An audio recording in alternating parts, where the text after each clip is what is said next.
começando mais um episódio do Feira Pod, e nesse episódio, na minha frente, está uma pessoa que entende o quanto eu gosto de feira, mesmo não sendo feirense. Na minha frente, seu João Baptista. Tudo bom, seu João? É um prazer enorme ter o senhor aqui, conversando com a gente, e vamos falar sobre muita história que Feira de Santana tem para contar e como essa cidade pega as pessoas de fora e fala, venha que agora você é um filho da terra. Mas você disse tudo bom e eu lhe respondo tudo bom, está realmente tudo bom. A gente continua podendo trabalhar, podendo caminhar e tendo amigos como vocês. E eu estou aqui também para conversar com vocês da melhor maneira que vocês acharem que deve ser feito isso. Então vai ser muito tranquilo. Com certeza. Seu João, quando o senhor quiser dar algum recado direto, a câmera do senhor sim, ali, tudo fique à bem, vontade. tudo bem. E assim como o Rodrigo falou, mais uma vez, muitíssimo obrigado por estar aqui. É uma honra poder ter esse bate-papo aqui com o senhor e a gente eternizar essa conversa, né? Porque a gente vai para o processo stream, processo aí do YouTube, e essa conversa fica para a posteridade. Seu João, o senhor, pelo que a gente soube, né, está com 58 anos, pode me corrigir se eu estiver errado. Ao inverso, 85. Não, de Feira de Santana. De Feira de Santana, vou fazer 58 anos agora no início do ano. Pois é. E a pergunta é, como o senhor chegou em Feira de Santana? Quando foi a primeira vez que o senhor ouviu falar em Feira de Santana? Eu vim de Portugal em 1954, cheguei no Rio de Janeiro, tinha um tio que eu não conhecia, um tio e uma tia que eu não conhecia, que não tinham filhos, e meu irmão tinha vindo 2 anos antes, já morava com eles, e eu fui morar com eles também.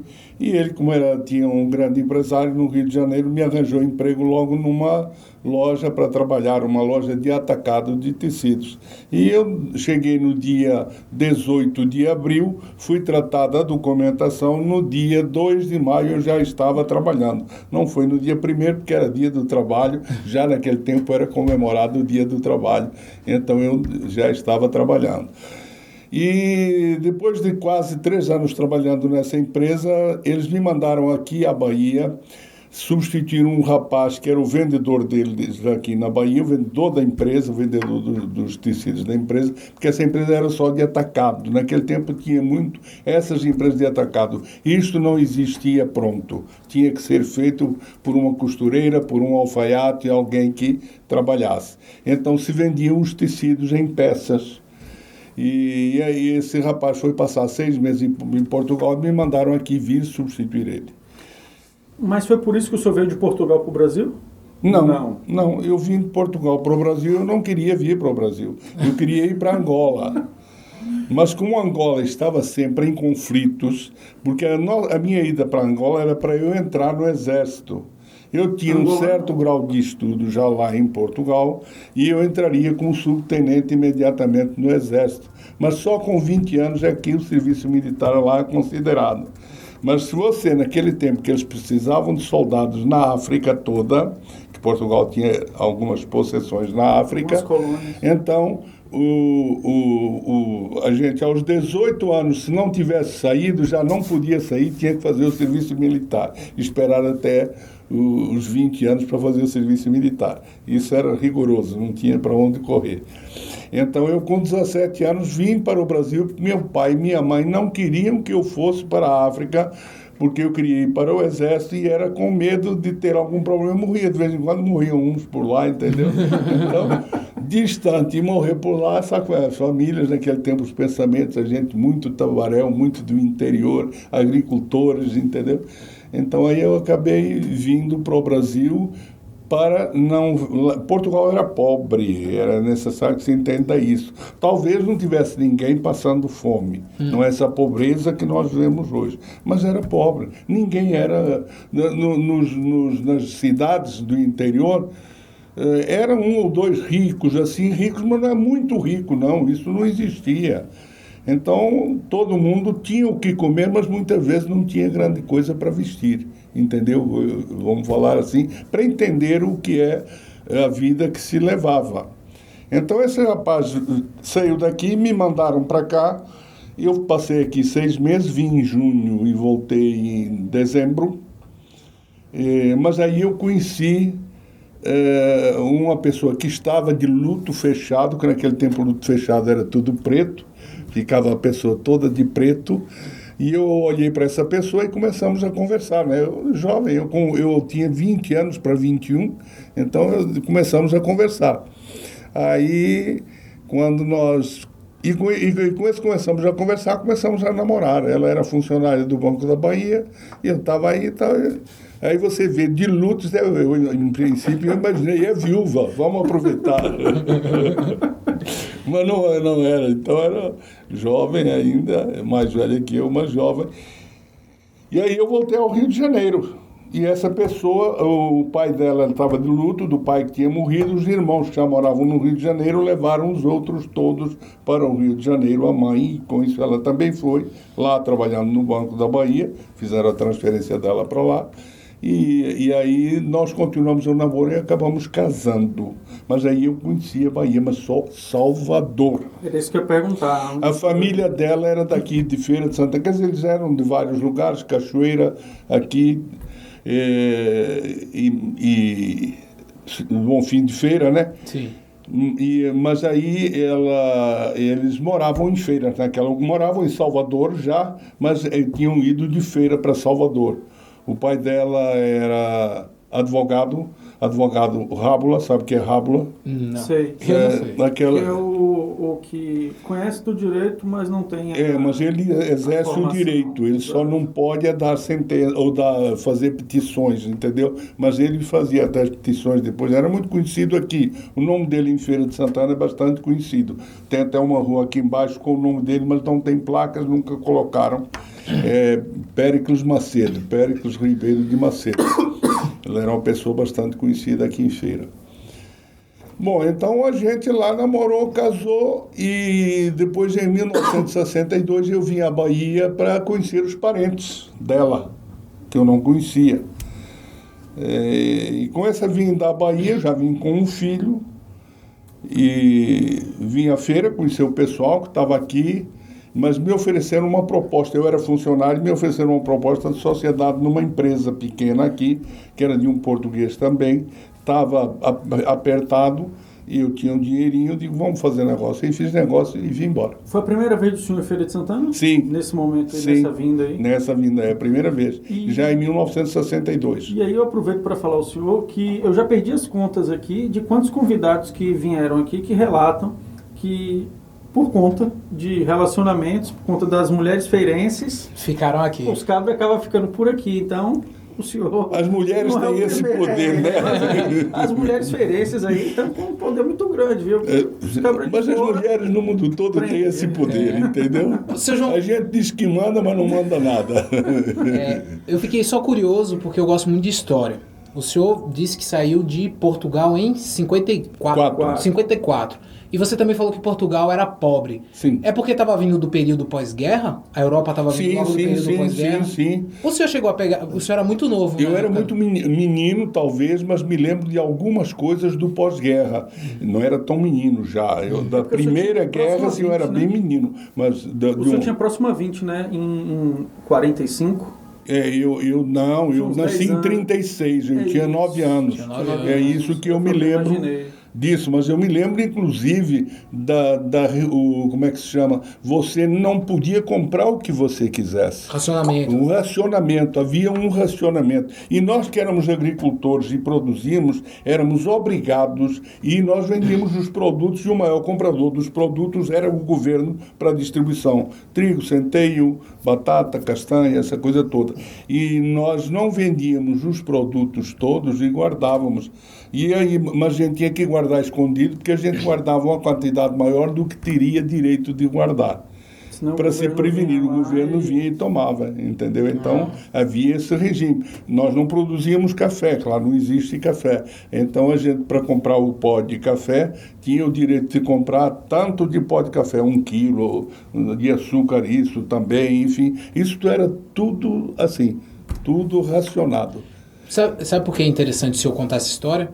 Porque tem muita gente que não lê livro de história nenhum e não sabe da quantidade de sofrimento que é um período antes da guerra e o pós-guerra, porque você fica um tempo ainda mais na Segunda Guerra Mundial. É o pior pós-guerra, na minha opinião. A gente não ter problemas, talvez, antes, mas já teve esses problemas porque Portugal não entrou na guerra com militares, mas entrou com fornecimento de alimentos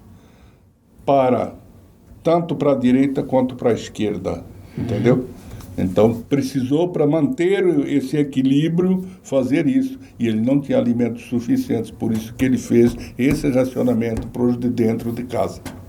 E isso reverberou, né? 10 anos depois, conforme o senhor falou, justamente ali naquela época, aí, ou vai para o exército ou sai. Isso, exatamente. De Portugal. E não havia uma certa. Nós éramos agricultores, mas nós não éramos os proprietários das terras.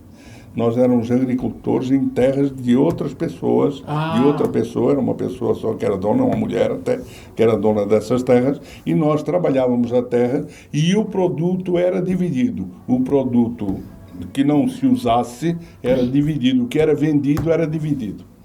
Ao meio, metade para ela, metade para nós. Estou curioso, o senhor veio para o Brasil de avião ou navio? 20 navios.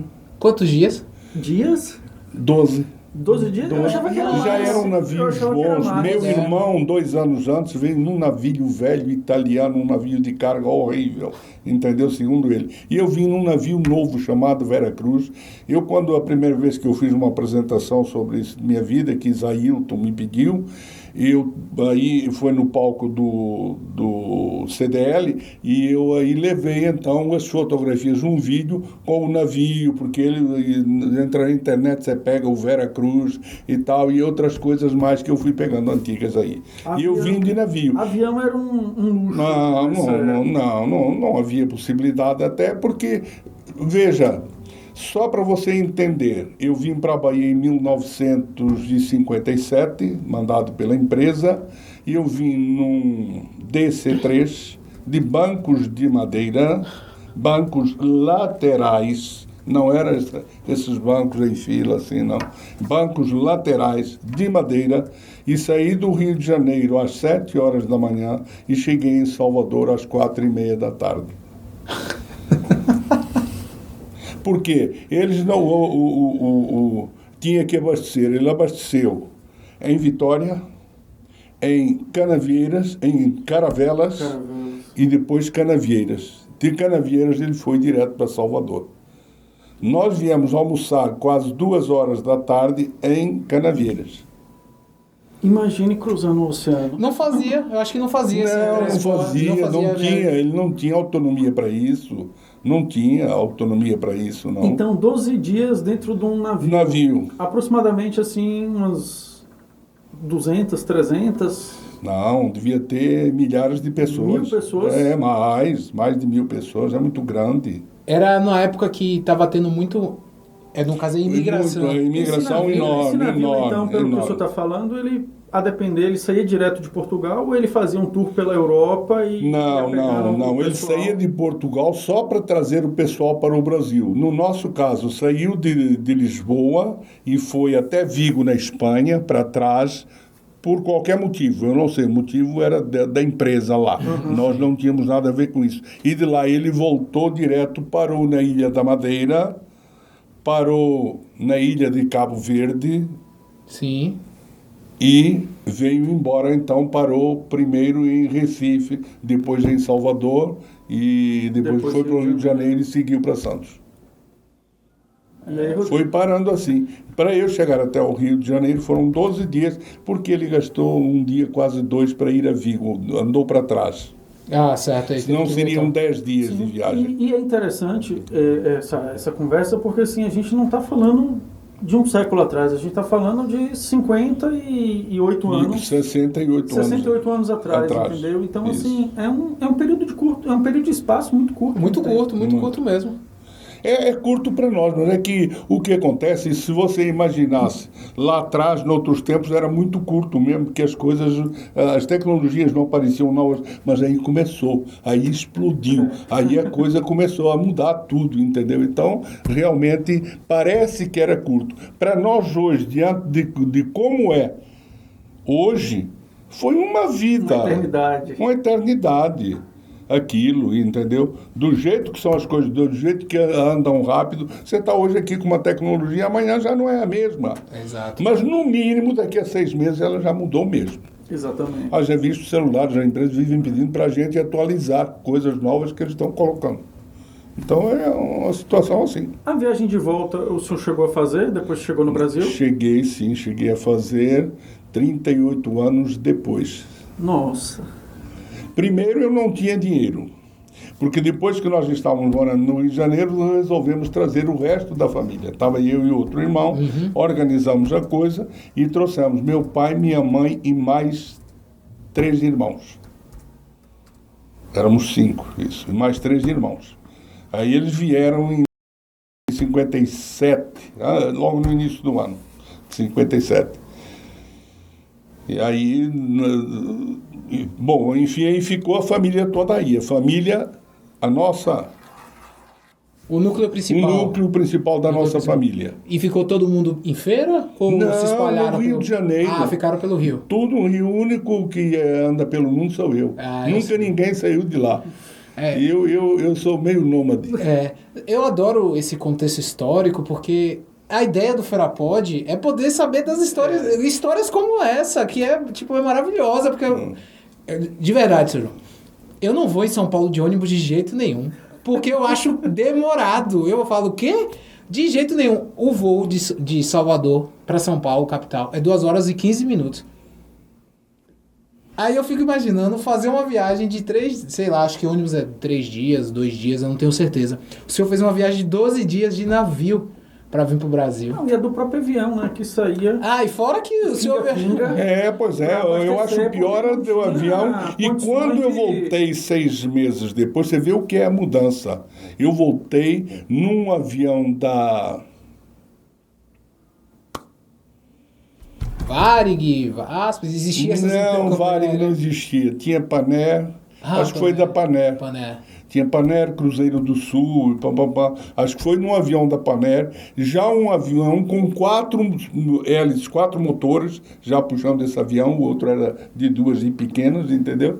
Então eu já voltei num avião que já levava quase 100 pessoas. O que eu vim levava 34 pessoas. É porque... Era um DC-3 daqueles da guerra. Entendi. Eles modificaram o avião e colocaram. Sim. É porque a gente algumas pessoas podem estar pensando que era turbina, mas não era de hélice ainda. De hélice, e depois evoluiu para 4. Eu lembro 4 hélices. 4 hélices. Eu lembro do tempo que mudou para turbina, isso foi muito tempo depois. O mais engraçado é quando você ia entrar no avião, você já recebia 2 presentes para subir na escada do avião. Quais eram? Um saquinho de plástico fininho assim, não era de plástico, era de celofane. Não havia plástico, era o celofane, um saquinho assim pequeno e um bocado de bala para chupar bala.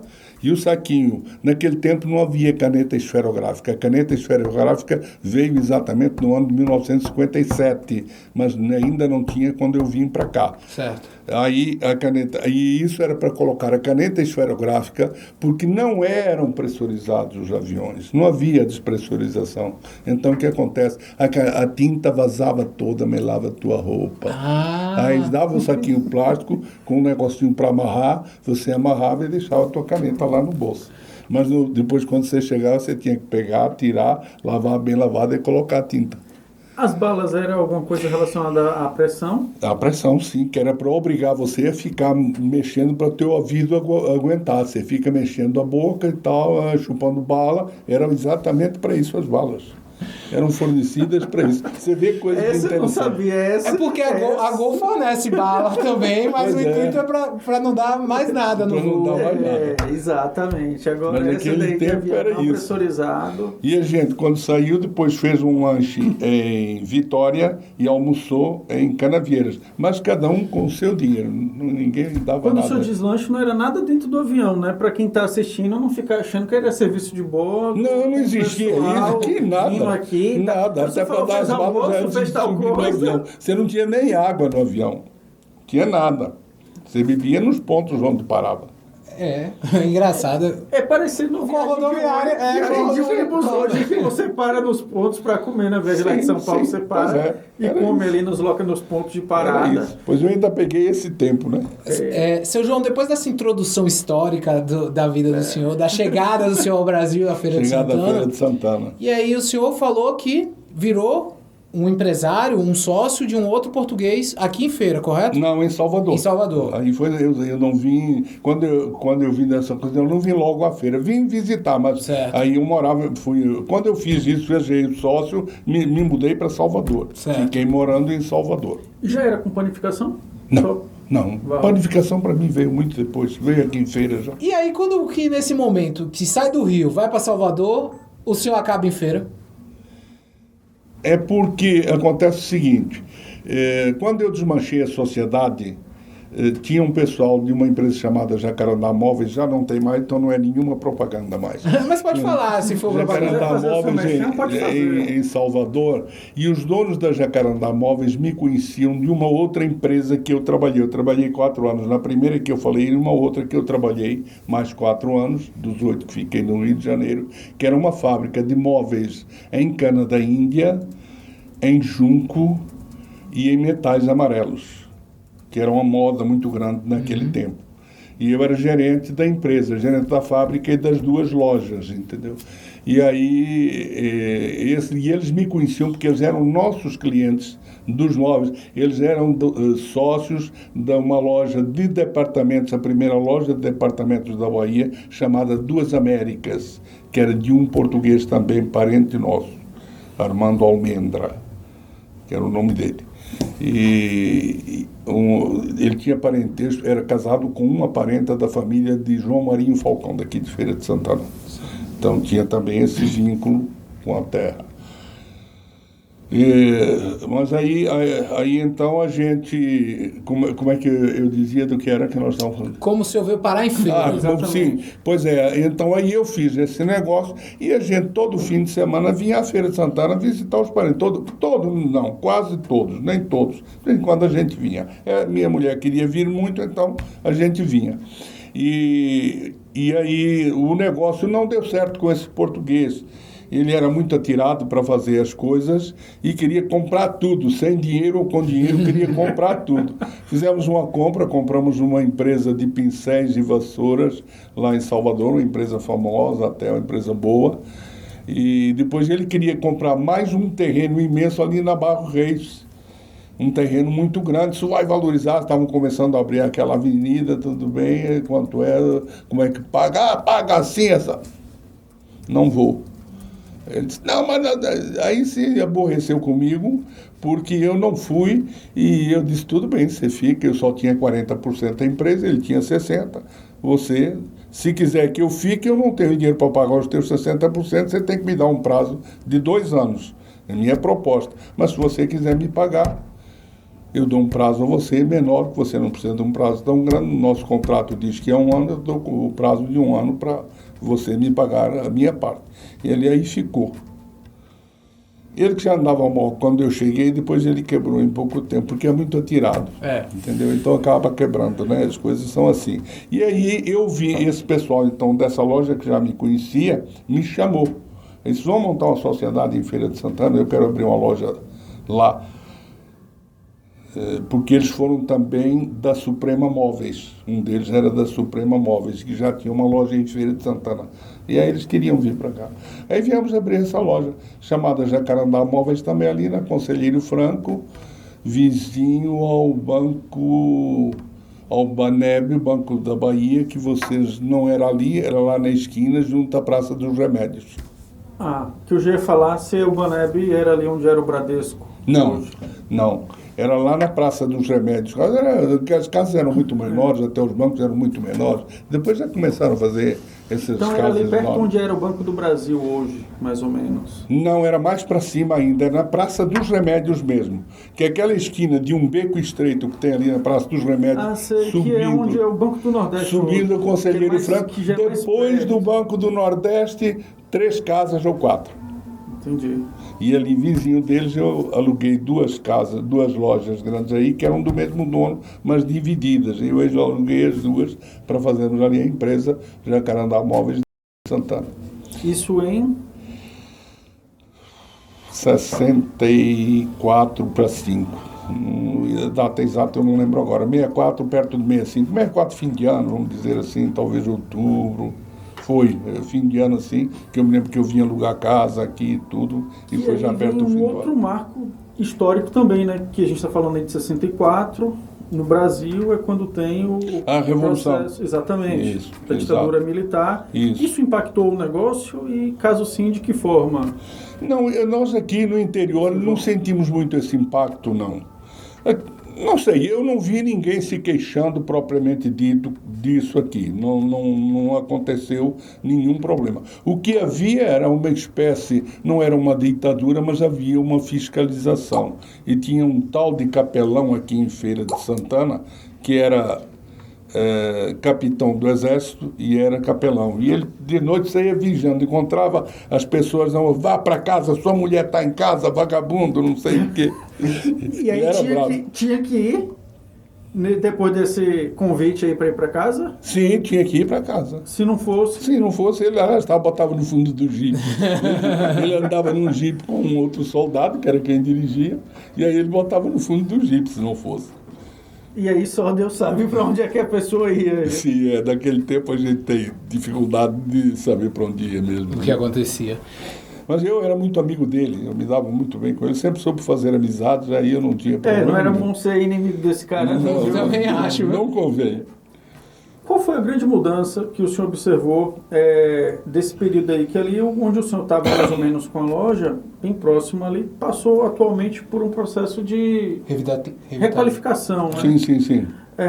Qual foi a grande transformação que o senhor viu desse período para cá, ali de quando o senhor estava com essa Até loja? quando eu estava com a loja já começou a aumentar, começaram a montar mais lojas. Aquilo eram casas residenciais, quase tudo ainda, mas aí começaram a montar mais lojas. Já tinha o Tepe Feirense também ali, mas começaram ali a montar mais lojas. Aquilo virou comércio imediatamente. Eu morava na Avenida Senhor dos Passos, quase em frente a essa que está aí, né? Essa loja onde eu estava. Ali. Era. Eu tinha isso aí, depois montei também uma bomboniere e uma casa de eventos para minha esposa na Praça Bernardino, Bahia. Então era tudo assim, pertinho. É porque feira também não ia muito longe, né? Não, e depois minha mulher também não queria ir para longe. Eu, quando cheguei aqui, arranjei uma casa muito boa de uns americanos lá no final da Avenida Sampaio, que iam embora, era meio mato ainda, eu disse, achei uma casa maravilhosa ali, vamos pegar aquela casa. Ela chegou e disse, não vou para o meio do mato não. Aí ela me essa Avenida Sampaio, meio do mato. Não, eu entendo. Não vou porque é longe. Seu João, entendeu? Eu Mas é porque- adorava caçar, sabe onde eu ia caçar? Santo Antônio dos Prazeres. Santo Antônio é aqui do lado. Mas não tinha nada. É isso, é porque deve ser o que está acontecendo agora, quando as pessoas falam comigo. Eu vou morar no Sim. Eu falo, velho, tu não vai morar, tu vai se esconder. Esse aqui mesmo. Não, nós somos vizinhos, nós somos futuros vizinhos. É, entendeu? porque eu acho o Sim longe, mas o senhor tá falando, o senhor, como é? A Sampaio era. Era mato. Era mato. O final da Sampaio era mato. O início já havia, mas o resto não tinha nada. Tinha 3 casas ali. Uma era desse, pessoal. Isso- E a outra de um dos donos, que era chamado Zé Ratinho, o dono naquele tempo. Isso mostra como feira sempre foi de. Zé Ratinho, não, Zé do Rato. Um sobrinho dele é que era Zé Ratinho. Porque aquilo era da família. Isso mostra como feira sempre foi uma cidade de crescimento rápido. Muito rápido. Eu lembro quando eu cheguei aqui em 2001.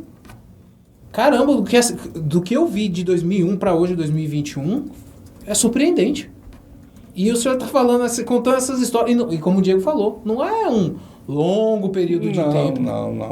Não é. Realmente as coisas aconteceram muito rápido em feira. É por isso que em feira tem todo esse prestígio dentro do mercado, especialmente na área de mercado, na área de negócios, nacionalmente. Porque ela cresceu, mas cresceu muito. Agora, é preciso que se desse valor àqueles que fizeram com que isso acontecesse. Que eles resolveram montar um parque industrial na BR-324, e aquilo começou com 4 ou 5 fabriquetas e tal, pam. Aí eles conseguiram que a Sudene viesse facilitar. Ela não... Aí você está falando do CIS? Já está falando do CIS? Do CIS, mas não era CIS. Já é na década de 70, se não estou enganado. Isso, já. Quando começou, já 80. Era essa época, já. Que depois veio a Tropical, que hoje é Pirelli. Isso. Nesses tempos aí e tal. Então, aí começou a crescer. Quando veio a Tropical, então vieram outras empresas. Aí começou. E a área metal-mecânica foi a que mais cresceu aqui em Feira de Santana sempre. Até hoje ainda é o maior. Não é que talvez fature mais dinheiro, mas fatura muito, porque nós temos uma empresa como a Belgo BK, com 2 fábricas que tem um faturamento muito alto. E que reduziu um bocado, né, em termos de pessoal, a Belgo, no sentido de transferir para Minas Gerais, salvo engano. Não. Não? Não. Ela ia transferir para Minas Gerais, mas ia resolver montar outra fábrica na BR-324. Entendi. Porque por um período ficou isso. Ficou que ia transferir para lá. Mas ficou, e a daqui cresceu também, a outra do Tomba também cresceu. É uma empresa muito grande. Para o senhor, o grande vetor de crescimento de Feira é o centro industrial, na sua opinião? Ou sim, não, o comércio já era bom, mas não era esse comércio que está aí, era um comércio pequeno, ninguém tinha grandes lojas, ninguém tinha nada. A indústria fez com que viessem se montar certas empresas em Feira de Santana. E se montaram em Feira de Santana empresas de educação. Isso foi a grande explosão de Feira. Quantas faculdades você tem hoje? Quantos colégios de qualidade você tem em Feira de Santana hoje? Então, isso foi a grande explosão de Feira de Santana. E a explosão que ajudou também, junto com as faculdades, junto com a educação como um todo, foi o primeiro shopping montado. Que até aí a coisa era... Sabe, não tinha nada. Quando montou o primeiro shopping, não vai dar certo. Eu lembro dessa... Sofreram 3, 4 anos, mas hoje não tem mais lugar para... Aumentou, cresceu. Aqui a gente pode falar nome, não tem problema. Hoje é o Boulevard, mas era Iguatemi, primeiramente. Isso, exatamente. Eu lembro que era longe. Que tinha um ônibus no Feira Tênis Clube para te levar até o shopping, porque era distante. Foi uma exigência do shopping que houvesse o ônibus no Feira Tênis Clube gratuito para levar para o shopping. Eu cheguei a pegar esse ônibus, eu era muito novo. A pergunta é quem não pegou esse ônibus para ir para o shopping, entendeu? Eu não peguei porque já tinha carro, mas provavelmente eu ia pegar. Nós mesmo abrimos uma loja lá, eu depois entrei também na indústria de confecção, enfim, de fábrica, entrei em indústria de confecção e padaria. E abri uma loja também lá no shopping logo na inauguração. Seu João, me tira uma dúvida. O senhor falou que um dos grandes vetores de crescimento de Feira foi quando se deu importância ao processo educacional. Várias escolas, várias faculdades. Sim. O senhor acha que isso foi planejado pelo governo? Não. Ou foi pela cidade de Feira de Santana? Foi a cidade que mostrou que tinha potencial para que essas empresas chegassem. Foi o potencial da cidade. Nada disso foi programado pelo governo, absolutamente nada. O governo ajudou quando começou a facilitar a vinda de empresas para serem instaladas no polo industrial. Certo. Ele aí facilitou as coisas, sim. Foi o governo. Porque fez com que essas empresas todas viessem. Seu João, Feira de Santana tipo assim, Diego uma vez me contou uma história, que Diego morava em Aracaju, eu fiquei besta, porque eu sei que as pessoas de Salvador vêm pra cá comprar. Diego falou que lá em Aracaju, eles indicam vir pra Feira de Santana, você só vai encontrar isso em Feira de Santana. Sim. Para mostrar o tamanho da força do comércio daqui. E só complementando, seu João, ou era feira, ou então ir para Recife. Exatamente, porque nem Salvador tinha... Salvador vinha para a Feira de Santana para consertar carro, porque tinha as melhores oficinas. Por isso que essa área metal mecânica em Feira de Santana cresceu desse jeito. Aqui se fazia tudo, até armas clandestinas eram feitas. Eram feitas armas clandestinas aqui. Eu não duvido não, seu João. Eu não duvido não. Eu acredito Eu conheci quem fazia. Já morreu, mas o filho dele ainda é do ramo, faz limpeza e coisa, mas não fabrica mais, porque eles chegaram a ter problemas. Mas faziam-se armas aqui em Feira de Santana, fazia revólver, não é fazer uma espingarda que fazia com o cano de direção da rural, fazia a espingarda, entendeu? Não é mais, não é isso, não. Era fazer uma arma mesmo de verdade aí. E aqui se fabricava, então se faziam essas coisas. Então você tinha aqui, já logo até há pouco tempo, ainda tem um dos setores que não se vê quase e é um dos melhores da indústria. É aquele que fabrica moldes. Ou que faz os moldes para fazer, ou que faz as máquinas para fazer os moldes. E esse é o sucesso. Nós não temos muitos aqui. São pouquíssimos, acho que não tem 4. Mas isso é que é uma das melhores coisas que tem da indústria. Isso é procurado, o mundo inteiro procura. E quem quer comprar um molde para fazer uma injeção de plástico inclusivo, o molde é mais caro que o resto da máquina toda.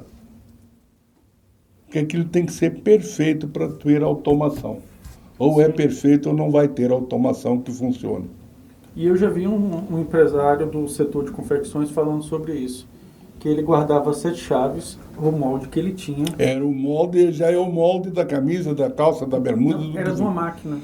De uma máquina, sim. Ele projetou, ele fazia. Sim. E ele nem entregava, ele não fazia, ele não dava o projeto, ele dava tipo as peças em retalho. Então, sim. As pessoas que faziam não tinham domínio do que era. Um fazia, outro montava, só para vocês terem noção. Pois é. É interessante isso. Então, esse é um dos grandes... Eu digo isso assim, eu sou português. E hoje, Portugal, que é um país muito pequeno, na Europa é onde se fazem, chama-se isso ferramentaria. Uhum. Onde tem as melhores ferramentarias da Europa é Portugal. Uma cidade chamada de Santo Tirso, que eu já propus aqui para ser irmã de Feira de Santana. Já marquei, inclusive, com o prefeito na ocasião, para irmos lá, arranjei a passagem lá que o Santo Tirso dava as passagens ao prefeito. O prefeito não teve tempo ou achou que não valia a pena, não sei. E é uma cidade, então, que é assim, de ponta em toda a Europa na fabricação de ferramentaria, de moldes. E o senhor queria fazer essa conexão para a feira começar ter a também... cidade irmã. Porque hoje colocaram a irmã da China, não adianta nada de uma cidade de 11 milhões de habitantes para uma cidade como a nossa na China. Você não vê mais nada aparecer. Tiveram trabalho, foram lá, isso, aquilo e aquilo outro. Já com Santo Tirso, que é menor do que Feira, mas tem uma economia fantástica, aí valeria a pena ter essa conexão. Mas não foi feito na ocasião, acho que hoje eu não consigo mais. Vamos ter esperança, né? Quem sabe. E aí eu pergunto ao senhor, dada essa dinâmica empresarial que é intensa na vida do senhor, quando a panificação entrou na sua vida? E como foi? Quando eu montei a loja de móveis aqui, como eu falei, de sociedade com esse pessoal de Salvador, a gente conhece as pessoas, mas não conhece tão bem, né? Aí eu tomei uma rasteira muito grande. Perdi muito dinheiro. Eu fiquei só com a lojinha de eventos, essa coisa toda. Mas não dava, talvez, para sustentar. Tinha 4 filhos na escola, a escola paga, essa coisa toda e tal. Aí eu fui viajar. Fui ser viajante, achei uma proposta e fui viajar. E em viagem eu ganhei dinheiro, porque muitos viajantes, eles não vão viajar para ganhar dinheiro, vão viajar para passear. Uhum. Eu fui para ganhar dinheiro, então eu de noite ia para o hotel fazer minhas contas do que fiz, do que não fiz, e o que é que eu preciso fazer amanhã, senão não dá e tal, enfim, ficava com aquele foco na coisa. E aí? Lembra aí o resto.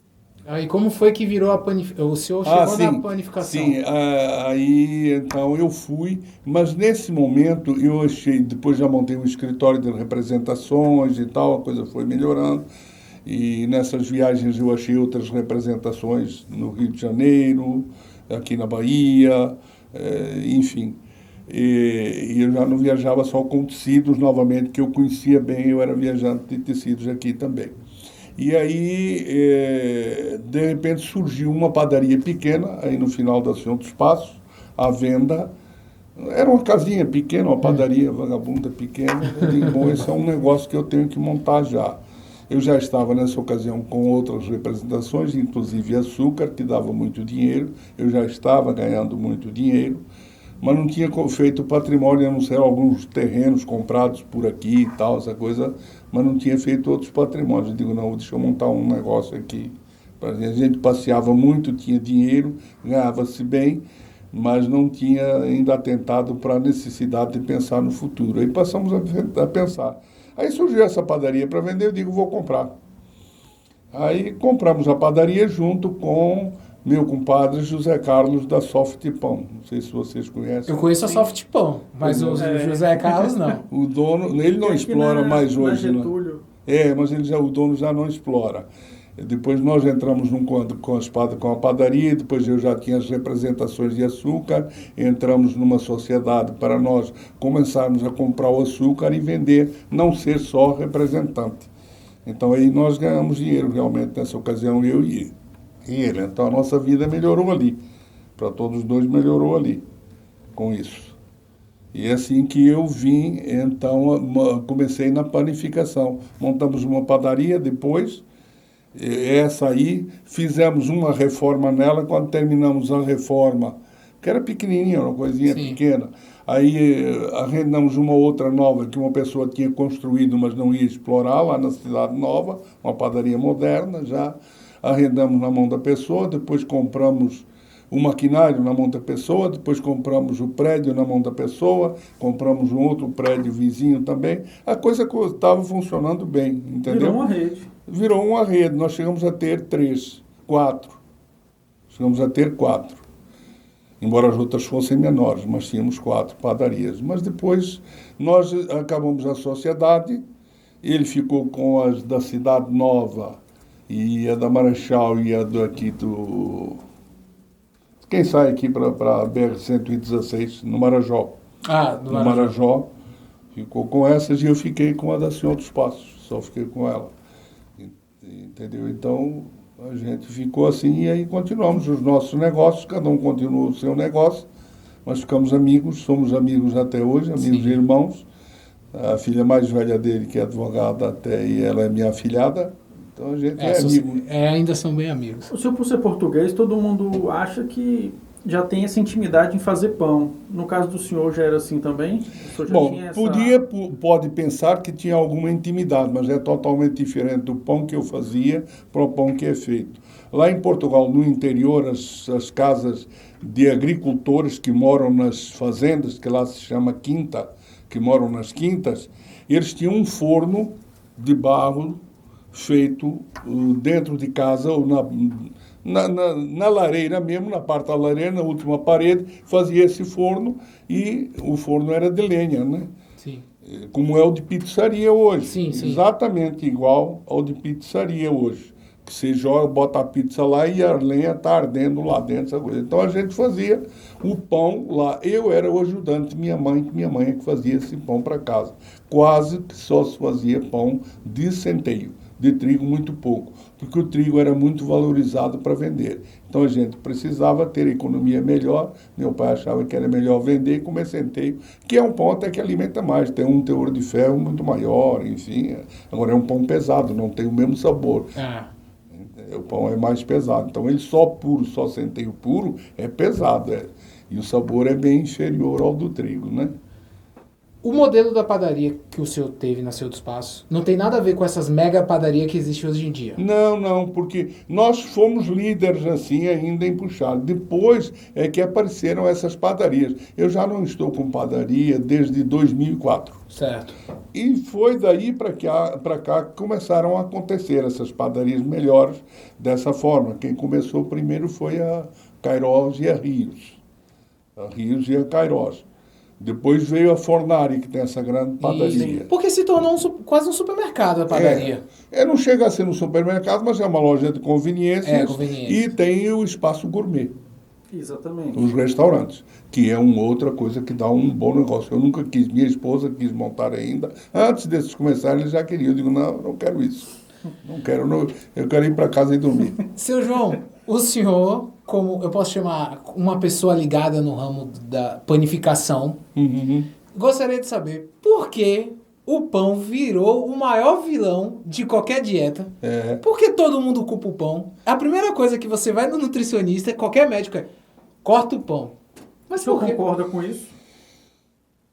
Olha, eu não vou dizer que concordo, porque se eu dissesse isso, eu estaria mentindo. Acho que talvez é necessário até para fazer uma certa dieta, porque tudo que você comer demais, tudo vai te fazer mal, seja lá o que for.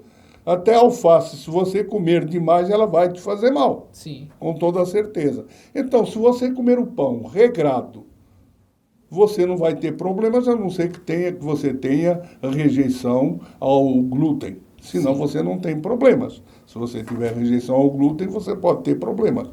O pão é um alimento sadio e é um alimento que faz bem. Agora, quando você come pão, não faz como eu. Eu só como pão puro. Eu não boto nem manteiga, nem nada dentro do pão. Isso a vida inteira. Então, se você come pão sem todas essas proteínas que você joga dentro dele, a manteiga, o queijo, o presunto, o bife, o ovo. O ovo é bom, o ovo faz bem, o ovo é melhor ainda, entendeu? Mas o resto engorda, é uma caloria altíssima. Vocês sabem disso, né?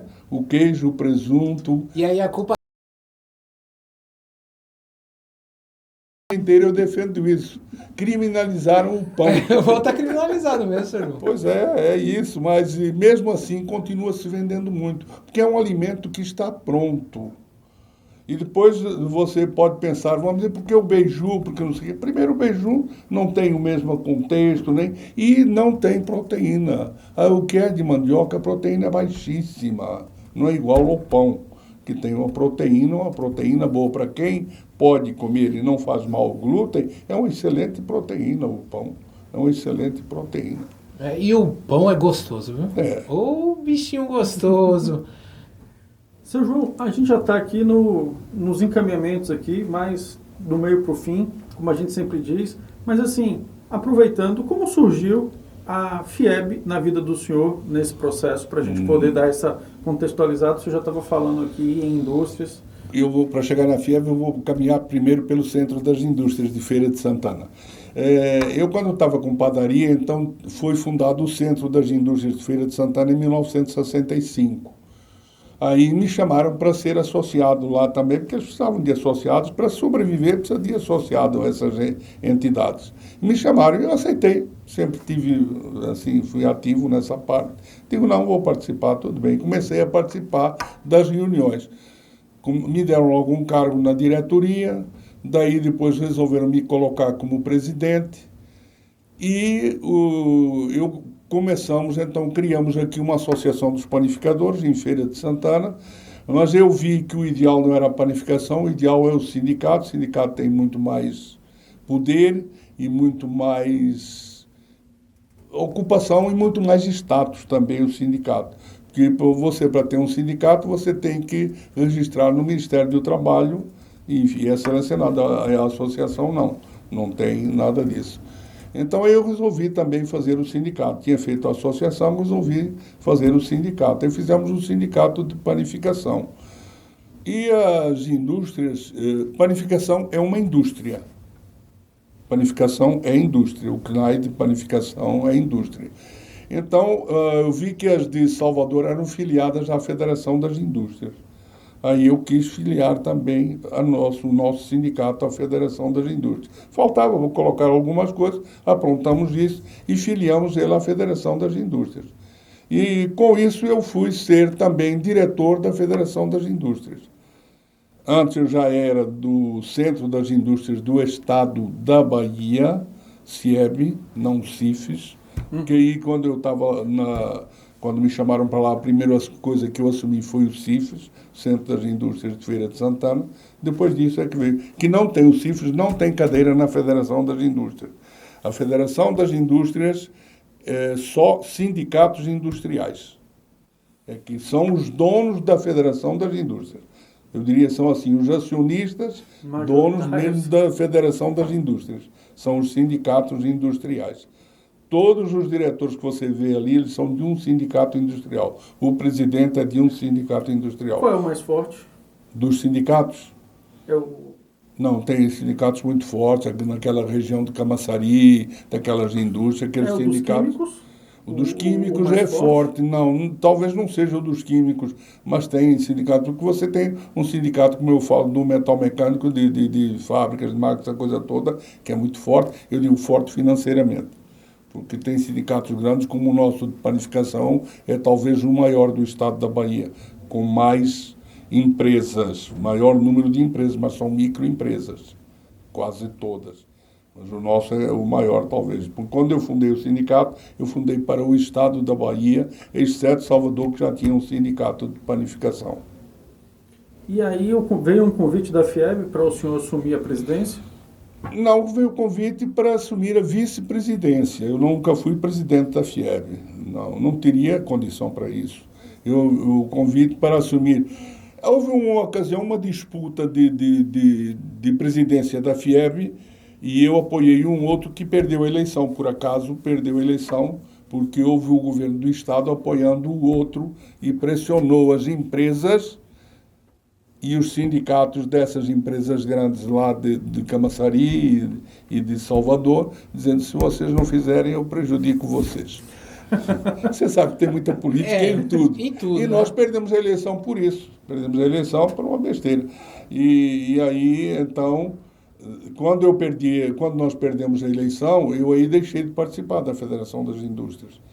Mas eu já tinha me afastado antes. Quando minha esposa teve Alzheimer, eu pedi para sair, não queria mais ser diretor. Certo. Aí saí da direção, o presidente ainda era outro. Quando eu voltei depois, o sindicato foi para a mão de várias pessoas aí que acabaram com ele. Quando eu recuperei o sindicato, aí por volta de 2013, aí chamei novamente, recuperei, levei uns 2 anos para recuperar, que até no Ministério do Trabalho estava bloqueado e tal, mas conseguimos recuperar, colocamos ele em funcionamento, aí voltamos então à Federação das Indústrias, que não tinha ninguém daqui representando o nosso sindicato. Mas a questão é que nós temos aqui um acordo em Feira de Santana com os sindicatos industriais de feira. A cada mandato vai um de cada sindicato ser vice-presidente, que é vice-presidência. É isso. Eu já fui presidente, mas por uns dias, porque o presidente viajou. Ah, porque o senhor foi vice. É. Aproveitando que o senhor falou um pouco sobre política e tal, o senhor com essa bagagem toda histórica que o senhor tem, dentro da história de Feira de Santana, o senhor acha que hoje o senhor influencia um pouco na política feirense? Diante do que já influenciei, não. Ah, mas já influenciou uma época. Talvez vocês não Nunca quis ser candidato? Não, fui chamado várias vezes. A prefeito, a majoritária ou a minoritária? A majoritária, a minoritária, a minoritária, tudo. Fui chamado várias vezes. A gente entrou um pouco assim na política, nos bastidores, sempre. Eu sempre gostei. Não é à toa que eu gostava disso, porque em 1954, logo que eu cheguei ao Brasil, 3 ou 4 meses depois, tivemos a visita ao nosso colégio do presidente Getúlio Vargas, antes dele morrer, uns 8 dias ou 10. E eu fui chamado para ser o orador da turma. Eu tinha poucos meses de Brasil, mas já era muito metido nas coisas. Eu fui chamado para ser o orador da turma. E aí eu ganhei uma medalha de honra ao mérito e uma libra esterlina ouro da mão do presidente Getúlio Vargas, em 1954. O senhor ainda tem essa libra esterlina? A libra esterlina não, foi roubada. Aliás, nós perdemos por 2 vezes as joias todas em casa. Nossa. Mas a libra foi roubada em Salvador. Minha esposa facilitou e... Então também não tem a medalha? A medalha eu tenho, a medalha eu tenho. Essa está guardada, porque não é ouro. É um metal bronze, talvez, não é bronze, é metal, é um metal amarelo qualquer. E, seu João, qual a importância de ter uma representação feirense dos sindicatos lá na FIEB? Eu acho muito importante ter essa representação, porque a gente briga pelas coisas, vai atrás do melhor para a Feira de Santana. Isso aconteceu hoje. Quem tem boas representações, estava aí o ministro hoje, né, João Roma, e eu, Luizinho da Mersan e Genildo da Associação Comercial, que fizemos todas as honras e só nós falamos no microfone com ele. Então, e nós é que levamos a ele uma agenda para a Feira de Santana, entendeu? Então, isso é o que interessa para a cidade. Não para a pessoa como um todo, não para a sua empresa, mas para a coletividade. Porque eu tenho essa compreensão de quando você melhora a coletividade, você melhora também. Automaticamente. Entendeu? Você melhora também. Mas eu deixei uma coisa sem resposta aí, o que foi nesse negócio de... A gente esquece um pouco, mas é conversa mesmo. Não, mas fique que gostaria até de explicar como era melhor, não sei mais. Porque eu vou lhe perguntar aqui o seguinte, até para quem está ouvindo aqui, que está acompanhando a gente, o seguinte, o que é o Cimatec? Ah, sim. Gostaria que o senhor falasse um pouco sobre isso. Eu sou entusiasta disso. O Cimatec é um órgão do Senai. Senai é um órgão da Federação das Indústrias, da FIEB. O Senai, o SESI e o IEL são órgãos da Federação das Indústrias, das Federações das Indústrias no Brasil inteiro. Tem 26 estados, as federações, e elas é que fazem a Confederação Nacional da Indústria. Na Bahia, houve uma visão de José de Freitas de Mascarenhas que era necessário fazer um grande centro de tecnologia através do Senai, já que o Senai era voltado para essa área. E ele começou, então, a fazer esse centro de tecnologia e deixou vários projetos avançados. Quando veio outro presidente, esse que é hoje, o Alban, ele veio com muito gás e tem uma capacidade muito grande e uma cultura muito grande, ele. E uma facilidade também de dizer as coisas. E corre atrás, vai longe. E começaram, então, o Cimatec começou a fazer coisas tecnologicamente com os melhores cientistas que tem. Então, hoje o Cimatec é o maior centro de tecnologia do Hemisfério Sul.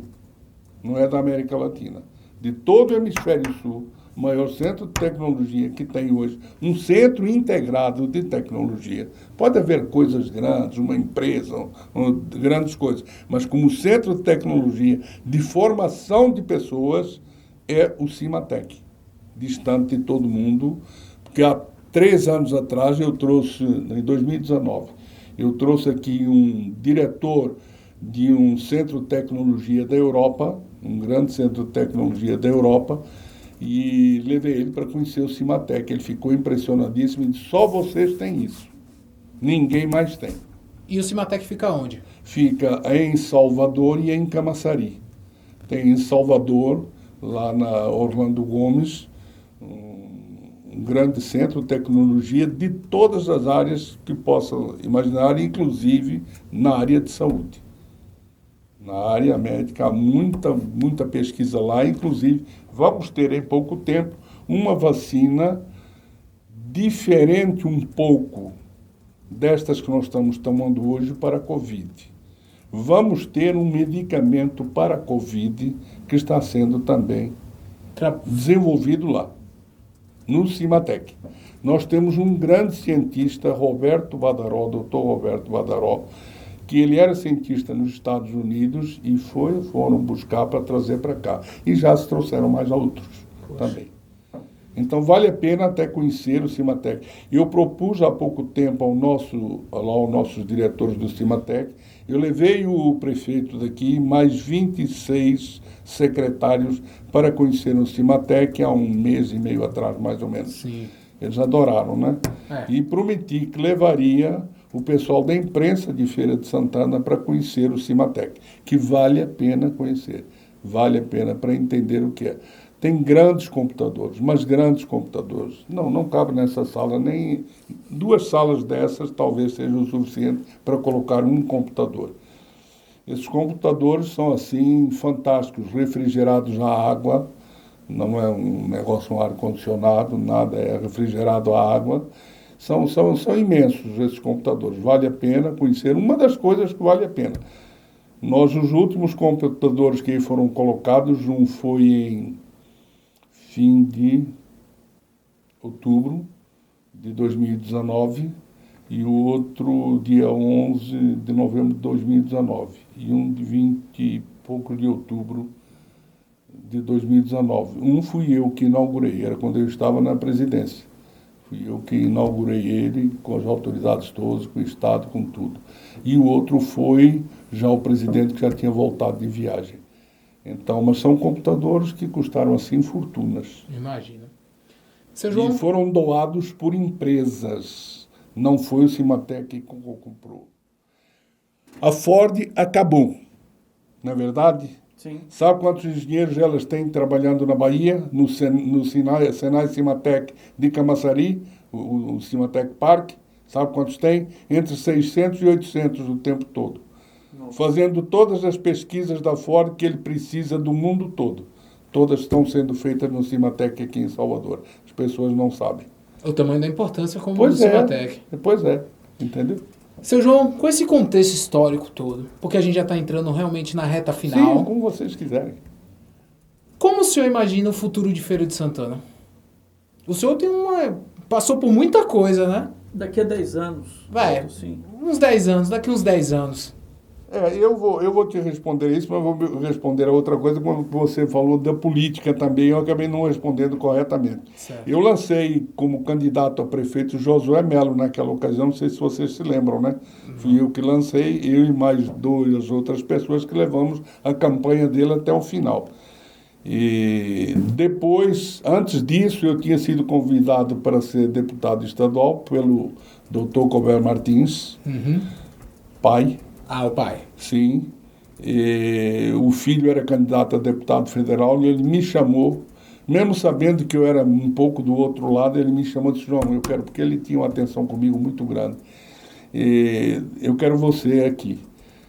Você vai ser candidato a deputado estadual, o Colbertzinho vai ser federal, eu te dou a eleição, você não gasta 1 centavo, você se elege. E elegia. Naquele tempo ele elegia.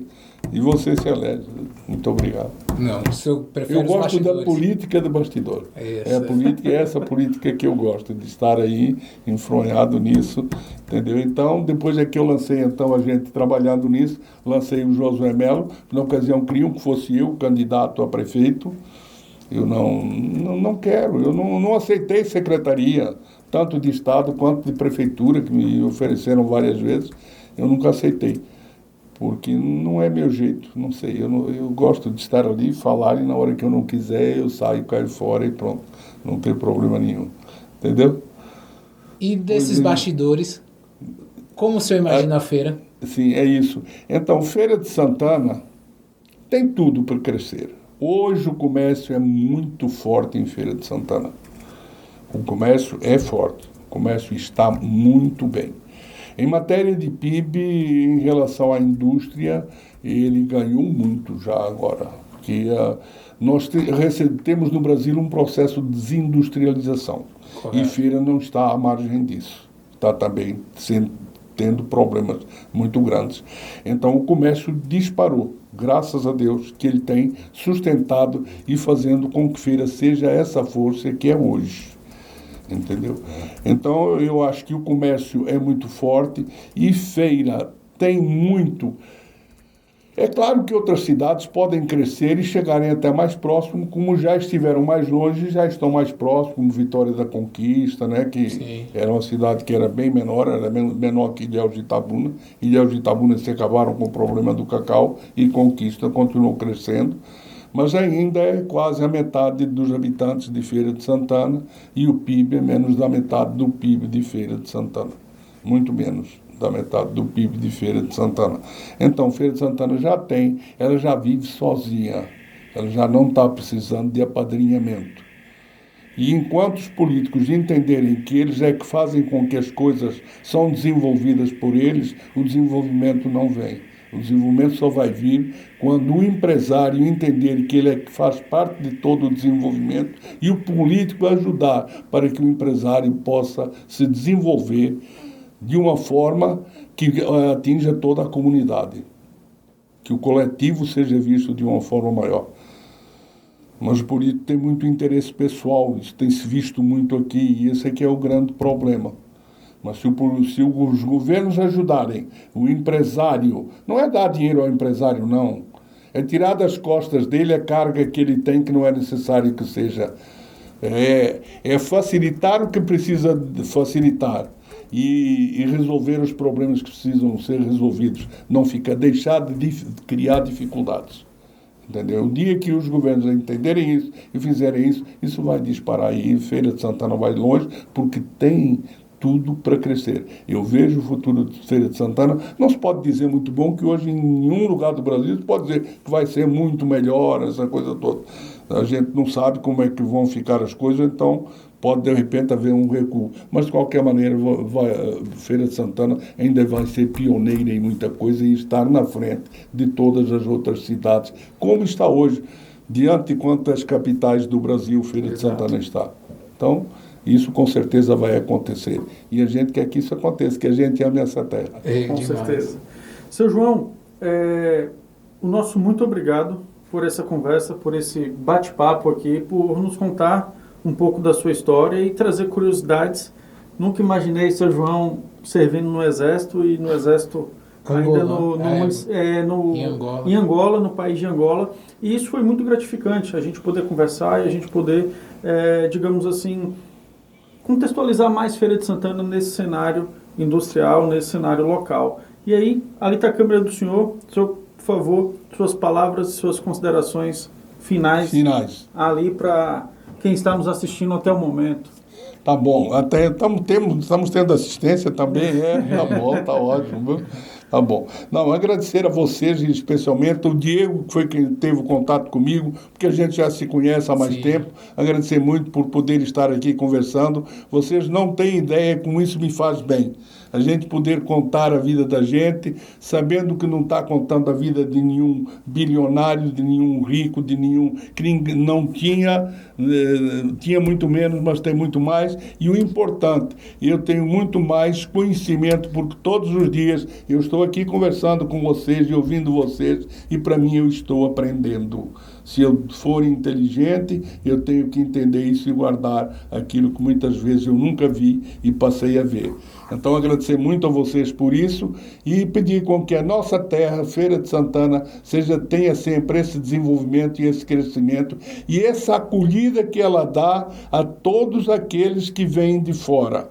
E eu posso dizer isso, porque fui muito bem acolhido aqui em Feira de Santana. Por isso, quando eu cheguei, achei propostas para voltar para o Rio de Janeiro boas, eu disse, não, eu vou ficar aqui em Feira de Santana. Eu me senti bem. Essa terra acolhe com muito carinho, com muito calor e é muito simpática com todo mundo. Então, muito obrigado a vocês e obrigado a todos os de Feira de Santana que estão aí conosco e que nos veem e gostam da gente. Meu amigo, se você está assistindo a gente e ainda tem dúvidas de que Feira de Santana é uma terra bacana, e uma terra legal, uma terra para se viver, melhor do que todas as outras cidades do Brasil, depois de um depoimento desse, eu não sei mais quem é que a gente vai trazer para falar aqui sobre feira. Porque o depoimento foi muito bonito, foi muito legal, e nós também, seu João, aprendemos muito aqui hoje com o senhor. E se você que está aí ouvindo, que está assistindo, que está acompanhando, também quiser empreender, já sabe, vem aqui no Hub, visita esse espaço, conhece esse espaço, procure também sobre o Cimatec, como colocar sua empresa lá, como estudar, fazer um curso. O Cimatec também oferece esse tipo de curso, mas o Hub aqui em Feira, na São Domingos, entra lá no Instagram, segue o FeiraPod nas redes sociais. Obrigado pela atenção de vocês, compartilha esse material, compartilha esse vídeo, vai no Spotify, vai no Instagram, marca lá todo mundo, segue a gente e é isso. Nosso muito obrigado, valeu, tchau, até a próxima.